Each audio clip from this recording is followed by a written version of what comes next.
In your opinion, what are the most important traits or qualities of a great leader? Uh, and that would have changed over the years. Early on, I would have said different stuff, but now, I'm older, uh, and I've been doing business for a long time. So I would say patience, empathy, detachment, and humility. I wrote those down to. That was one of the ones they sent in beforehand, so I wrote those things down. So I think you need to have a really good sense of patience. You need to be able to make your plan and realize that it's not magically going to happen overnight. I'm not a multimillionaire, you know um and I would have thought I would have been on the day one of starting this business, not from that one business. It's just how it goes. Maybe you are, maybe not, I don't know. But patience, right? Patience in your approach, patience in your decision making, patience in the people that work with you and for you. Um, it's just important. And then along with that is having a sense of empathy for others. And that's, it's a fine line because you need to have empathy for, especially if you have employees, for those that work with you and for you. Um, you need to understand where they're coming from and their desires in life and all those other things. And you have to walk that line of not letting that sort of walk all over you and not dictate all your decisions. Right? You still have to run the business. You still have your own, you know, dreams and desires and things in play as well as theirs, and you have to balance those things. But first and foremost, you have to see that. You have to be able to see that in other people. You can't be so wrapped up in your own day to day in your own. You can't be so far in your own head that you just can't see that in other people. And I've worked with people that are like that, and it's not fun. And I think probably you have too. Um, Detachment.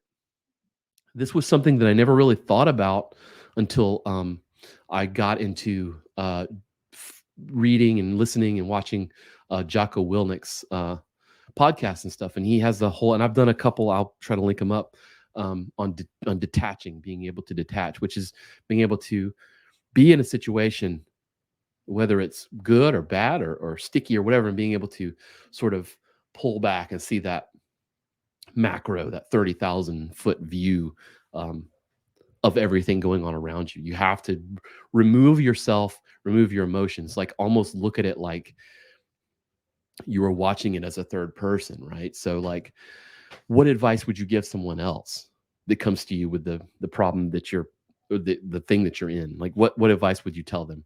Well, you're able to do that because it's not you. You are detached from it. You're not in it like they are. So the ability to foster that within yourself, to be able to do that, on the fly or however much time you need or whatever, it's very important. And, you know, not leading your decisions with emotion. Um, is very important. I mean, sometimes you need it, but I think most of the time to make really rational, solid decisions, utilizing, patience and empathy, I think is pretty important. And the last one is humility, and that is that you're not always right, you're not always wrong. Everyone else isn't always right, and everyone else isn't always wrong. And balancing all that is hard.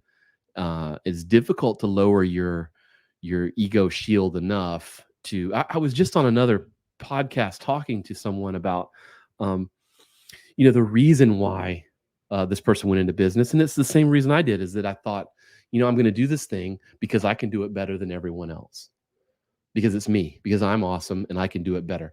I think that's like 90% of why people probably start a business, because you could do it better. And that's ego that's sort of pushing you, and that's not a good or a bad thing. But at a certain point, you do realize that it's not going to grow without you. I mean, it's not going to grow with just you. You have to get it to a point where other people can help you, where you trust other people, all those other things we were just talking about. And so you have to lower that a little bit, and also just approaching things with patience and empathy. It requires a level of humility, um, to be able to do it in the first place.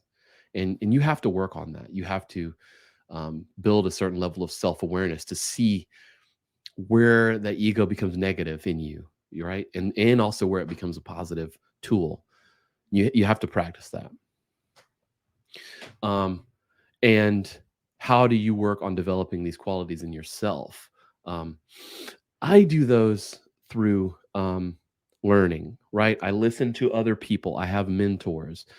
Um, a big source for me over the past 10 years or so has been Coach Mark Divine. And I talk about him all the time. And people are always sick of me talking about him. Um, the whole range of, didn't know I existed. I was just watching his videos to reading his blog to I actually had the um, honor of inviting him to speak at one of my conferences. So I got to know him a little bit there, and we emailed back and forth and stuff. And um, having that mentor, and that's a top tier mentor for me. And I have other mentors that don't know I exist, and I have some that I do talk to, and I'm always looking to learn lessons from stories and people and things, and I make time to have time to do that because it's important to me, because you have to develop those qualities in yourself, and it doesn't happen overnight, and it can happen from just listening to someone talk about the same thing over and over and over again, and however passionate they are, um, that pulls you in. It could be that. That's what it is for me.